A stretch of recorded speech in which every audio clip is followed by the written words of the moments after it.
नमस्कार दोस्तों।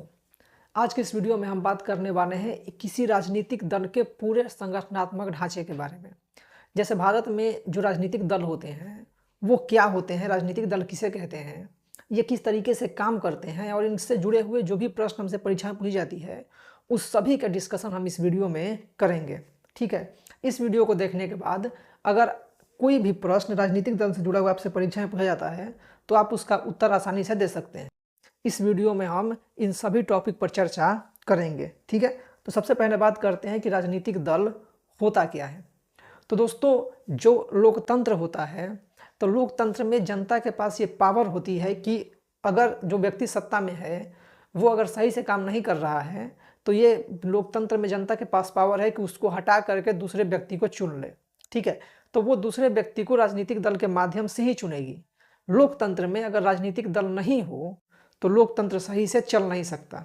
ठीक है, मान लीजिए कि एक राजनीतिक दल है, उसकी सरकार है, अगर वो अच्छा काम नहीं कर रही है तो दूसरे राजनीतिक दल को लोग वोट दे करके जिता करके सत्ता में भेज सकते हैं, इनसे अच्छा काम करवा सकते हैं।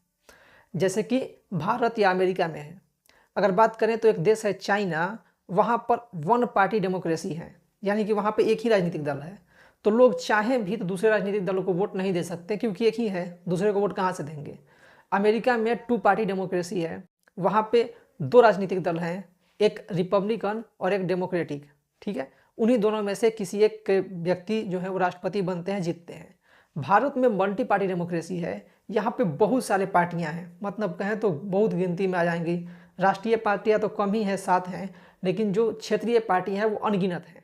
ठीक है, तो अगर बात करें कि राजनीतिक दल होते क्या हैं तो इसके ये बात करते हैं कि राजनीतिक दल कुछ लोगों का समूह होता है या बहुत सारे लोगों का समूह होता है जो कि समान विचारधारा, नीतियों और लक्ष्यों के साथ सत्ता प्राप्ति के लिए, ठीक है, कार्य करते हैं और जन नीति निर्धारण का प्रयास करते हैं।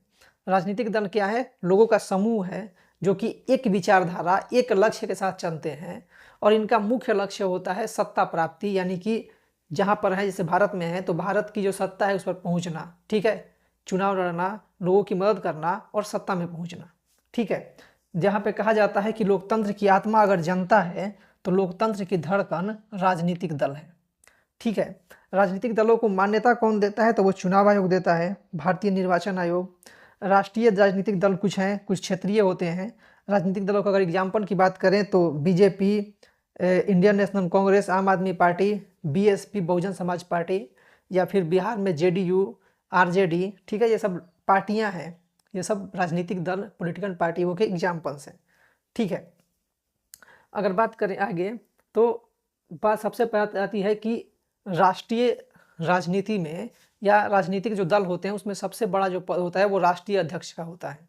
ठीक है, हमारे पास एक कमेंट आया था, इसमें पूछा गया था कि राष्ट्रीय अध्यक्ष कौन होते हैं, उनके बारे में बताइए। तो उसके लिए हमने थोड़ा सा राष्ट्रीय अध्यक्ष पर ज़्यादा फोकस किया है। दोस्तों, राष्ट्रीय अध्यक्ष जो होता है वो पार्टी का कप्तान होता है। ठीक है, कोई भी राजनीतिक दल है, चाहे वो छोटा है या बड़ा है, उसमें राष्ट्रीय अध्यक्ष की जो भूमिका होती है वो सबसे महत्वपूर्ण होती है। जब कोई पार्टी बनती है, ठीक है, तो पार्टी बनाने के लिए यह आवश्यक होता है कि उस पार्टी का जो व्यक्ति मतलब रजिस्ट्रेशन के लिए अप्लाई करेगा तो उस समय उस पार्टी के लिखित में मतलब 100 सदस्य हों। ठीक है, दूसरा, उस पार्टी का एक अपना लिखित संविधान हो। ठीक है, पार्टी का संविधान, भारत के संविधान की बात नहीं कर रहे हैं। कोई भी राजनीतिक दल बनता है भारत में तो उसमें एक अपना पार्टी का संविधान होता है जिसमें यह लिखा जाता है कि राष्ट्रीय अध्यक्ष कैसे बनेंगे, कोई पदाधिकारी कैसे बनेगा, पार्टी किस तरीके से काम करेगी, ये सब लिख करके एक अपना संविधान बनाया जाता है पार्टी का। वो चुनाव आयोग को देना पड़ता है उसकी एक कॉपी, राष्ट्रीय अध्यक्ष का नाम, 100 लोगों के नाम और उनके मतलब एक तरह से कहें हस्ताक्षर किए 100 लोग हमारे सदस्य हैं। इसके अलावा जो एक उन पार्टी का बैंक अकाउंट होता है उसकी डिटेल देनी पड़ती है, तभी कोई राजनीतिक दल जो है वो रजिस्टर्ड होता है, उसको चुनाव चिन्ह मिलता है। ठीक है, तो जो राष्ट्रीय अध्यक्ष होते हैं वो सर्वोच्च संगठनात्मक प्रमुख होते हैं, यानी कि पूरी पार्टी चलाने की जिम्मेवारी उनकी होती है। पार्टी का चेहरा होते हैं। ऑब्वियसली आपने देखा होगा कि जो भी कई सारे राजनीतिक दल हैं जिसके जो राष्ट्रीय अध्यक्ष हैं वही पार्टी का चेहरा है। जैसे कि ये हो गया समाजवादी पार्टी, हो गया बहुजन समाज पार्टी, हो गया। ठीक है, और बाकी जो पार्टियां हैं, जितनी भी पार्टियां हैं, सबके राष्ट्रीय अध्यक्ष होंगे। बाकी कोई पदाधिकारी हो या ना हो, लेकिन राष्ट्रीय अध्यक्ष सभी पार्टियों में आपको देखने के लिए मिल जाएंगे। ठीक है। अब बात आती है कि राष्ट्रीय अध्यक्ष चुने कैसे जाते हैं। तो राष्ट्रीय अध्यक्ष सब पार्टी का अपना अपना नियम है चुनने का। कुछ जो पार्टियां होती हैं वो राष्ट्रीय अध्यक्ष इस तरीके से चुनती हैं, जैसे मान लीजिए कि वो अपने में एक वोटिंग करवा करके चुन लेती हैं। कुछ पार्टियां ऐसी है जो मतलब सिर्फ औपचारिकता करती हैं चुनाव का, बाकी उनके तय होता है कि यही व्यक्ति राष्ट्रीय अध्यक्ष बनेगा। जैसे कि कई सारी पार्टियां हैं कि जो पार्टी जब से बनी है तब से लेकर आज तक उसके राष्ट्रीय अध्यक्ष वही लोग हैं। ठीक है। तो वो पार्टी का अपना एक नियम होता है। कोई ये सवाल खड़ा नहीं, उस पार्टी का व्यक्ति ही सवाल खड़ा कर सकता है कि राष्ट्रीय अध्यक्ष ये नहीं, ये होने चाहिए। दूसरा कोई उस पर कुछ नहीं कह सकता, क्योंकि उनका अपना संविधान होता है, अपना नियम होता है। ठीक है। अब बात करते हैं कि राष्ट्रीय अध्यक्ष के इतना महत्व क्यों है। वो विचारों के संरक्षक होते हैं। जिस विचार के साथ कोई राजनीतिक दल बनता है वो उसी विचार से के साथ चले, इसकी जिम्मेवारी राष्ट्रीय अध्यक्ष की होती है।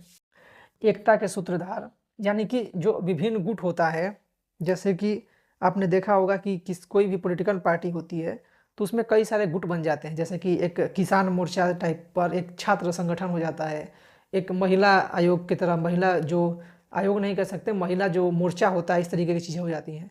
तो उन सबको एक साथ जुड़ा मिला करके चलना ये राष्ट्रीय अध्यक्ष का काम होता है। जनता व पार्टी के बीच में सेतु का काम करते हैं, यानी जनता किसके साथ संवाद करते हैं, जनता से मिलते रहते हैं। ठीक है। चुनावी रणनीति का केंद्र, चुनाव किस तरीके से लड़ना है, इसका केंद्र जो है किस तरीके से काम किया जाएगा, ये राष्ट्रीय अध्यक्ष का काम होता है। जैसे कि अभी मान लीजिए पश्चिम बंगाल में चुनाव है, तो जो भी पार्टियां वहाँ पे चुनाव लड़ेंगी वो किस तरीके से पार्टी काम करेगी। कोई भी पार्टी से, मान लीजिए कि ये तृणमूल कांग्रेस है, तो तृणमूल कांग्रेस की जो राष्ट्रीय अध्यक्ष हैं वो ये डिसाइड करेंगे किस तरीके से चुनाव वहाँ पर लड़ा जाएगा। बीजेपी के राष्ट्रीय अध्यक्ष डिसाइड करेंगे कि बीजेपी किस तरीके से वहाँ पे चुनाव लड़ेगी। ठीक है। कांग्रेस के जो राष्ट्रीय अध्यक्ष हैं वो उस पर चर्चा करेंगे कि किस तरीके से कांग्रेस लड़ेगी। संगठनात्मक शक्तियाँ होती हैं इनके पास। जो राष्ट्रीय अध्यक्ष होते हैं उनके पास ये पावर होता है कि वो अपने प्रदेश अध्यक्ष की नियुक्ति करें। प्रदेश अध्यक्ष का मतलब होता है कि प्रत्येक राज्यों के, जैसे बीजेपी है तो बीजेपी के एक राष्ट्रीय अध्यक्ष हो गए नितिन नवीन। ठीक है। इसके बाद बिहार में उनका एक अलग प्रदेश अध्यक्ष होगा, उत्तर प्रदेश में अलग प्रदेश अध्यक्ष होंगे, हर जगह पर अलग अलग प्रदेश अध्यक्ष होंगे। ठीक है। तो उनकी नियुक्ति करने का काम राष्ट्रीय अध्यक्ष का होता है। सचिवों महासचिवों की तैनाती करना, सचिव महासचिव क्या होता है ये हम आगे देखेंगे। कार्यकारिणी अध्यक्ष की पार्टी के संविधान की व्याख्या और संशोधन, अगर पार्टी के संविधान जो शुरू में लिखा गया था उसमें कुछ चेंज करना हो तो वो भी राष्ट्रीय अध्यक्ष ही करते हैं। ठीक है। घोषणा पत्र का निर्माण करना, राष्ट्रीय मुद्दों पर पार्टी का रुख, संसद में पार्टी की नीति विपक्ष का समर्थन करना या विरोध करना है, ये सब मतलब कहें कि पार्टी पूरी तरीके से कह सकते हैं कि जैसे एक जहाज होती है ना, जहाज मान लीजिए पार्टी होगी तो जहाज के कप्तान होते हैं राष्ट्रीय अध्यक्ष, कि जो वो कहेंगे वही किया जाएगा। हालांकि कई पार्टियों में इसका विरोध होता है। ठीक है। लेकिन वो पार्टी का अंदरूनी मामला कहा जाता है हर समय। कुछ पार्टियां जो है वो अगर उसके राष्ट्रीय अध्यक्ष कुछ और कहते हैं, दूसरे लोग कुछ और कहते हैं, तो वैसी स्थिति में देखा जाता है कि पार्टी टूट भी जाती है। ठीक है। दो पार्टियां बन जाती हैं। ठीक है। जैसे कि अभी शिवसेना के साथ हुआ या फिर एनसीपी के साथ हुआ। ठीक है। वो पार्टी टूट गई। या फिर बिहार में एक पार्टी थी एलजेपी, लोक जनशक्ति पार्टी, वो भी टूटी। एक हो गया लोक जनशक्ति पार्टी रामविलास और एक हो गया राष्ट्रीय लोक जनशक्ति पार्टी। ठीक है। तो ये सब चलता रहता है। बाकी अगर कोई पार्टी में अगर पार्टी के खिलाफ काम करता है तो उसको नोटिस जारी करना, उसको पार्टी से निकाल देना। ठीक है। उसको मतलब कुछ समय के लिए सस्पेंड कर देना, निलंबन कर देना, ये सब कार्य शक्तियाँ जो होती है वो राष्ट्रीय अध्यक्ष के पास होती है। ठीक है। कोई चीज़ गठबंधन में अगर जाएंगे तो कितनी सीटें मिलनी चाहिए। ठीक है। टिकट किसको दिया जाएगा, प्रत्याशी कौन होगा। ठीक है। पार्टी का राजनीतिक भविष्य क्या होगा, ये सब जो है वो राष्ट्रीय अध्यक्ष द्वारा तय किया जाता है। ठीक है। अब पार्टी की स्थापना में उनकी क्या भूमिका होती है, पार्टी के मतलब पार्टी की हर चीज़ में उनकी सही सही भूमिका होती है, पूरी तरीके से राष्ट्रीय अध्यक्ष के साथ ही वो चलता है। ठीक है। आगे बात कर लेते हैं कि बाकी जो अधिकारी होते हैं उनका क्या काम होता है। ठीक है। तो हमने राष्ट्रीय अध्यक्ष की बात कर ली कि सभी संगठनात्मक अपने निर्णय यही लेते हैं। ठीक है। इसके अलावा अगर बात करें तो पार्टी में और भी जो अलग अलग चीज़ें होती हैं वो भी इन्हीं के द्वारा किया जाता है।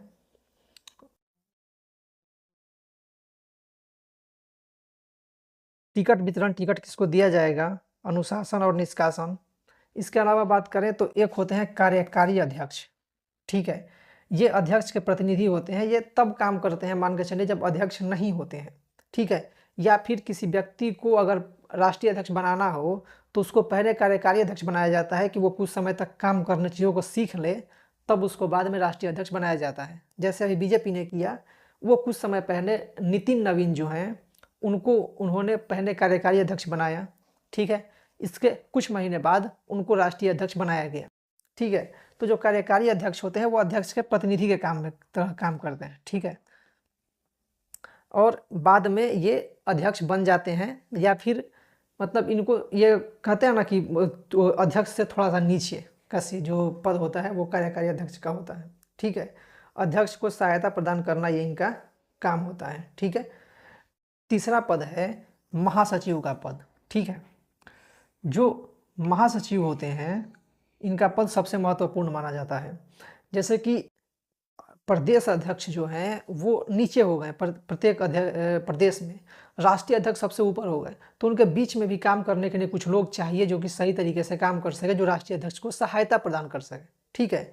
जैसे ये कार्यकारी अध्यक्ष हो गए, ये भी राष्ट्रीय अध्यक्ष को सहायता प्रदान करते हैं। जो महासचिव होते हैं वो भी राष्ट्रीय अध्यक्ष को जो है वो सहायता प्रदान करते हैं, ठीक है। जो पार्टी के निर्देश होते हैं उनको ज़मीनों तक पहुंचाना, ठीक है।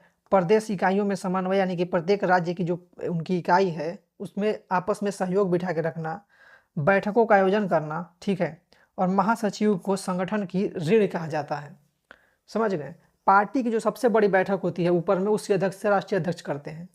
प्रदेशों में जो बैठक होती है यानी कि राज्यों में जो बैठक होती है उसकी जो अध्यक्षता है वो प्रदेश अध्यक्ष करते हैं, ठीक है।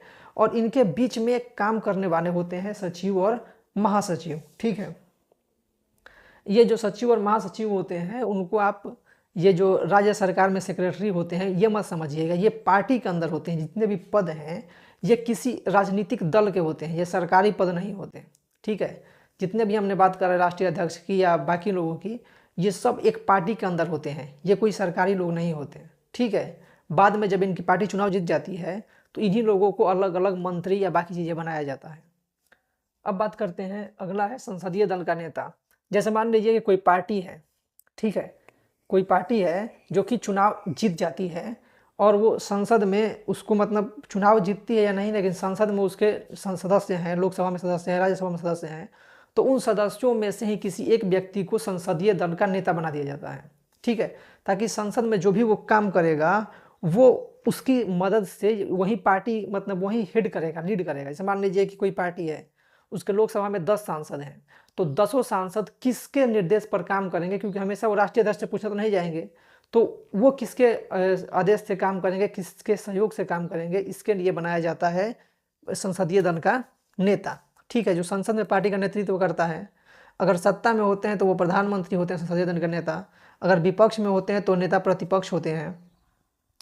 और यह पद अध्यक्ष से अलग होता है, ठीक है, यह अध्यक्ष वाला पद नहीं होता। मतलब ये कह सकते हैं कि ये मतलब जो राष्ट्रीय अध्यक्ष होते हैं वो पूरी पार्टी के होते हैं, ठीक है। जो राष्ट्रीय अध्यक्ष होते हैं वो पूरी पार्टी के हो गए, ठीक है। और उसमें से जितने सांसद चुन करके गए हैं, इन सांसदों के जो अध्यक्ष होंगे वो होते हैं संसदीय दल के नेता, ठीक है। अब बात करते हैं प्रदेश अध्यक्ष की। तो प्रदेश अध्यक्ष की मैंने कई बार चर्चा की कि ये राज्यों में होते हैं, ठीक है। प्रत्येक राज्य में प्रत्येक पार्टी का अपना एक राष्ट्रीय मतलब प्रदेश अध्यक्ष होता है, ठीक है। राष्ट्रीय अध्यक्ष के प्रतिनिधित्व करते हैं ये कह सकते हैं राज्य विधानसभा के चुनाव का नेतृत्व करते हैं और राज्यों में इनका काम होता है, ठीक है। राज्य में किस तरीके से पार्टी काम करेगी ये प्रदेश अध्यक्ष का काम होता है। अगला होता है मोर्चा और प्रकोष्ठ। जैसे युवा मोर्चा हो गया, आप देखते होंगे कि बीजेपी हो गई, कांग्रेस हो गई, सबके ये सब मोर्चे हैं, युवा मोर्चा, महिला मोर्चा, किसान मोर्चा, श्रमिक मोर्चा, अल्पसंख्यक मोर्चा। ये मतलब बेसिकली एक इनका अलग संगठन होता है जो कि उन लोगों को, जैसे मान लीजिए महिला मोर्चा है तो ये महिलाओं के लिए काम करते हैं और महिलाओं को पार्टी से जोड़ने का काम करते हैं ताकि महिलाओं का वोट पार्टी को मिल सके, ठीक है। युवा मोर्चा है तो ये युवाओं के लिए काम करता है ताकि युवा इनके साथ जुड़े और इनकी पार्टी को वोट दें, क्योंकि जो इतना सब कुछ करने के पीछे मकसद सिर्फ एक है, वोट मिलना चाहिए, क्योंकि वोट मिलेगा तभी जीतेंगे और तभी सत्ता में जाएंगे। और राजनीतिक दल बनाने का जो सबसे महत्वपूर्ण जो उद्देश्य है वो यही है कि सत्ता में पहुंचा जाए, ठीक है। ये सब अलग अलग मोर्चे होते हैं। हालांकि ये सब जो मोर्चे होते हैं ये चुनाव नहीं लड़ते, ठीक है, ये बात याद रखिएगा। ये सब सिर्फ मोर्चा होता है उस पार्टी को सहयोग करने के लिए जो पार्टी चुनाव लड़ रही है, ठीक है।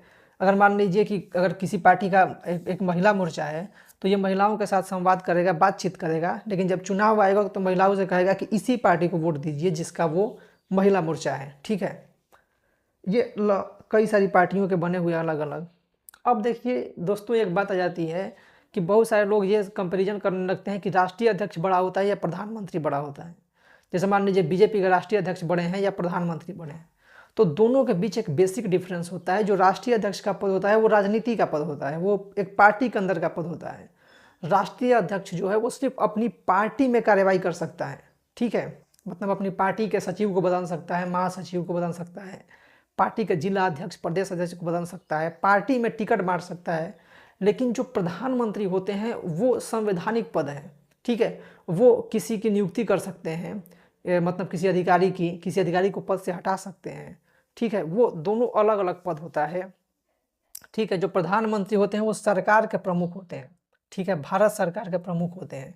जबकि जो राष्ट्रीय अध्यक्ष होते हैं वो अपनी पार्टी के प्रमुख होते हैं, ठीक है। इनका सरकार से कोई मतलब नहीं होता है। अगर मान लीजिए कोई किसी पार्टी के राष्ट्रीय अध्यक्ष हैं और उनको सरकार कोई काम करवाना है सरकार से, तो वो प्रधानमंत्री के पास ही जाएंगे, ठीक है। जैसे बीजेपी के भी सत्ता में है, मान लीजिए नितिन नवीन जी राष्ट्रीय अध्यक्ष हैं बीजेपी के। अगर इनको कोई काम करवाना है तो ये खुद लेटर लिख करके नहीं लिख सकते कि जो प्रिंसिपल सेक्रेटरी है वो ये काम करें या इस जिले के जो डीएम है वो ये काम करें। वो सरकार के किसी व्यक्ति से ही काम करवाएंगे, उनके पास उनके थ्रू ही करवाएंगे, ठीक है। ये खुद नहीं कर सकते। तो ये जो है वो राजनीतिक पद है, जबकि जो प्रधानमंत्री का पद है वो सरकारी पद है, संवैधानिक पद है, ठीक है। इनका संगठन का संचालन करने का काम होता है, टिकट वितरण करना, पार्टी की नीति का निर्धारण करना, पार्टी में आंतरिक अनुशासन बनाए रखना। ये पार्टी में आंतरिक अनुशासन बना सकते हैं, पार्टी के बाहर नहीं बना सकते। जैसे मान लीजिए कि कोई जिले का डीएम है, ठीक है, वो सही से काम नहीं कर रहा है तो उसको किसी पार्टी के राष्ट्रीय अध्यक्ष पद से नहीं हटा सकते, उसको प्रधानमंत्री जो है वो पद से हटा सकते हैं या प्रधानमंत्री कार्रवाई कर सकते हैं, उनको हटवा सकते हैं, ठीक है, गृह मंत्री के थ्रू हटाया जा सकता है। जबकि पार्टी के राष्ट्रीय अध्यक्ष नहीं हटा सकते। पार्टी के राष्ट्रीय अध्यक्ष सिर्फ पार्टी के अंदर अगर कोई व्यक्ति गलत काम करता है, वो पार्टी के खिलाफ काम करता है, तब उसको हटा सकते हैं, ठीक है।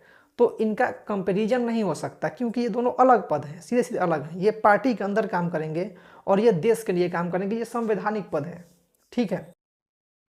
और ये संवैधानिक पद है और ये संसद में बहुमत दल के नेता को प्रधानमंत्री बनाया जाता है, जैसा कि मैंने पिछली वीडियो में बताया है आप लोगों को। आगे बढ़ते हैं। आगे है कि राष्ट्रीय अध्यक्ष की बदलती भूमिका। मतलब राष्ट्रीय अध्यक्ष का पहले जो काम था वो ये था कि ऊपर बैठ के पार्टी को चलाना ठीक तरीके से। अब बात जो हो गई है वो हो गई है कि हर चीज़ में काम करना। मान लीजिए राष्ट्रीय अध्यक्ष जो है वो सोशल मीडिया पर भी होते हैं, ठीक है, न्यूज़ चैनलों पर आकर के बात करना, गठबंधन की कूटनीति बनाना। देखिए दोस्तों, राजनीतिक दलों के बारे में एक चीज़ समझिएगा कि जो राजनीतिक दल गठबंधन बनाने में माहिर होते हैं, ठीक है, वो ज़्यादा समय तक टिकते हैं, ज़्यादा जीतते हैं। क्योंकि गठबंधन बनाने से मैंने देखा है अभी के समय में कि जिनकी ज़्यादा गठबंधन बनती है, अच्छे से बनती है, वो चुनाव जीत जा रहे हैं, ठीक है। आगे बात करते हैं। आगे जो है वो क्विक रिव्यू, हमने क्या क्या सीखा वो जान लेते हैं। सबसे पहले राजनीतिक दल। तो राजनीतिक दल में जो होते हैं वो समान विचारधारा वाले लोगों का एक समूह होता है जिनका लक्ष्य होता है चुनाव जीतना, ठीक है। और राजनीतिक दलों को मान्यता चुनाव आयोग से मिलती है। राजनीतिक दल 3 तरह के होते हैं, यहाँ पे 2 ही लिखा है, तीसरा भी होता है। राष्ट्रीय राजनीतिक दल, क्षेत्रीय राजनीतिक दल और एक होता है सिर्फ मान्यता प्राप्त राजनीतिक दल, ठीक है।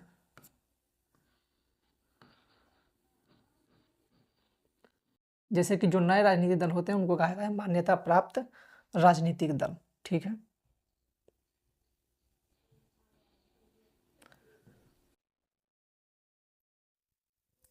बाकी अगर बात करें तो राष्ट्रीय अध्यक्ष कौन होते हैं, तो राष्ट्रीय अध्यक्ष पार्टी के कप्तान होते हैं। जो पार्टी होती है उसे संगठनात्मक, नीति, चुनावी, अनुशासनात्मक सभी कार्यवाही करने की शक्तियाँ इनके पास होती है। इसके बाद अगर बात करें महासचिव की, तो ये अध्यक्ष का दाहिना हाथ होता है, यानी अध्यक्ष को सहायता प्रदान करना इनका मुख्य काम होता है, ठीक है। अध्यक्ष अकेले बैठ कर के सारे काम नहीं कर सकते, इसलिए उनके साथ भी कुछ लोग होने चाहिए। तो वो एक तरीके से ये लोग हैं, जैसे प्रधानमंत्री अकेले सारा काम नहीं कर सकते, उनके पास एक मंत्री परिषद होता है, ठीक है, एक मंत्रिमंडल होता है जिसके थ्रू वो काम करते हैं सारा। जैसे कि उनके पास गृह मंत्री होते हैं, वित्त मंत्री होते हैं, रक्षा मंत्री होते हैं, अलग अलग तरह के मंत्री होते हैं। वैसे ही जो राष्ट्रीय अध्यक्ष होते हैं उनके पास महासचिव होते हैं, सचिव होते हैं, ठीक है। एक पद होता है कोषाध्यक्ष का, ठीक है।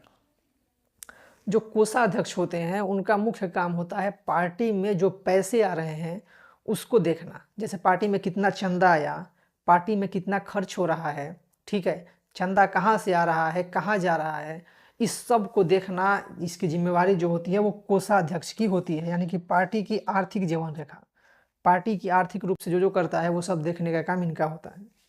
अगला है प्रवक्ता, ठीक है।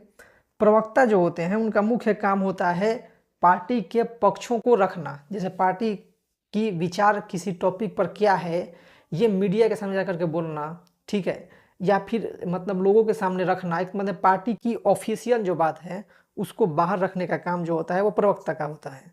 तो आपने देखा होगा कि कभी कभी न्यूज आप सुनते होंगे तो कहा जाएगा कि इस पार्टी के प्रवक्ता ने ये कहा है, या फिर जो डिबेट होती है उसमें आप देखते होंगे कि इस पार्टी के प्रवक्ता बीजेपी के प्रवक्ता हैं, ये कांग्रेस के प्रवक्ता हैं ये, ठीक है। तो प्रवक्ता का मतलब होता है कि जो प्रवक्ता कहता है वो मान के चला जाता है कि यह पार्टी कह रही है, ठीक है। अगर किसी को पार्टी का प्रवक्ता बनाया जाता है और वो कोई बात कहता है तो ये माना जाता है कि वो पार्टी का स्टैंड है, वो पार्टी जो वो कह रहा है वही पार्टी कह रही है, ठीक है। अब यहाँ पे राष्ट्रीय अध्यक्ष और प्रधानमंत्री में महत्वपूर्ण अंतर दिया गया है। तो ये अलग अलग दो पद हैं।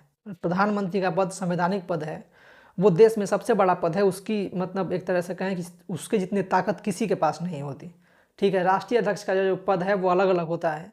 जैसे बीजेपी के राष्ट्रीय अध्यक्ष अगर नितिन नवीन है तो बीजेपी अभी सत्ता में है तो उनकी पावर ज़्यादा है, ठीक है। अगर कांग्रेस सत्ता में होती तो मल्लिकार्जुन खड़गे जी की पावर ज़्यादा होती। और अलग अलग राजनीतिक दल होते हैं, छोटे मोटे भी राजनीतिक दल हैं बहुत सारे जिनके राष्ट्रीय अध्यक्ष हैं, लेकिन उनके पास कोई खास पावर नहीं है। जितने ज़्यादा किसी पार्टी के पास विधायक होंगे, सांसद होंगे, उसकी ताकत उतनी ज़्यादा होगी। और जिस पार्टी के पास विधायक सांसद नहीं होंगे या कम होंगे उसकी पार्टी की ताकत कम होगी, जाहिर सी बात है। अगला बात आता है मोर्चा और प्रकोष्ठ। तो मोर्चा और प्रकोष्ठ के बारे में हमने बताया आपको कि हर पार्टी में महिला मोर्चा, युवा मोर्चा, किसान मोर्चा, ये सारी चीज़ें होती हैं और यही लोग मतलब जा कर के काम करते हैं। जैसे महिला मोर्चा है तो वो महिलाओं के लिए काम करेगी लेकिन अंत में कहेगी कि हमारी पार्टी को ही वोट दीजिए, ठीक है। तो इस तरीके से हमने पार्टी के राष्ट्रीय अध्यक्ष के बारे में खास करके ये वीडियो बनाई थी क्योंकि मेरे पास कमेंट आया था कि पार्टी के राष्ट्रीय अध्यक्ष कौन होते हैं, उनके बारे में बेहतरीन तरीके से बताइए, तो वो मैंने बताने की कोशिश की है। अब अगर पार्टी के अलग अलग व्यू की बात करें कि पार्टी मतलब कितने प्रकार की होती है, जैसा कि मैंने यहाँ पे बात की राष्ट्रीय, क्षेत्रीय और मान्यता प्राप्त, तो इन सभी चीज़ों के लिए मैं अलग से एक और वीडियो लेकर के आऊँगा, उसमें हम इन चीज़ों की चर्चा करेंगे, ठीक है। इतना जान लीजिए कि जो राष्ट्रीय पार्टियां होती हैं वो पूरे देश की पार्टी होती है, वो पूरे देश में चुनाव लड़ सकती है। जो क्षेत्रीय पार्टियां होती है वो अपने राज्यों में चुनाव लड़ती है। और जो मान्यता प्राप्त गैर राजनीतिक दल होते हैं, ठीक है, या मान्यता प्राप्त राजनीतिक दल होते हैं, वो क्या करते हैं कि अभी मान लीजिए अभी उनके पास कोई विधायक नहीं है, कोई सांसद नहीं है, बस वो नए नए बने हैं, चुनाव लड़ रहे हैं, या फिर पुराने भी हैं लेकिन उनके पास विधायक सांसद नहीं है, तो वो सब इसमें आ जाते हैं। तो इस वीडियो में हमने ये चीज़ आपको बताने की कोशिश की है। अगर आप किसी और टॉपिक पर किसी और विषय पर वीडियो चाहते हैं, किसी और टॉपिक पर वीडियो चाहते हैं तो उसको कमेंट बॉक्स में ज़रूर लिखिएगा, उस पर भी वीडियो बनाने की मैं पूरी कोशिश करूँगा, ठीक है। तो इस वीडियो में इतना ही। उम्मीद है आपको वीडियो पसंद आई हो। वीडियो पसंद आई हो तो लाइक का बटन जरूर दबा दें, हमारी वीडियो को हर जगह शेयर कीजिए ताकि सब तक ये महत्वपूर्ण जानकारी पहुँचती रहे। वीडियो को पूरा देखने के लिए बहुत बहुत धन्यवाद।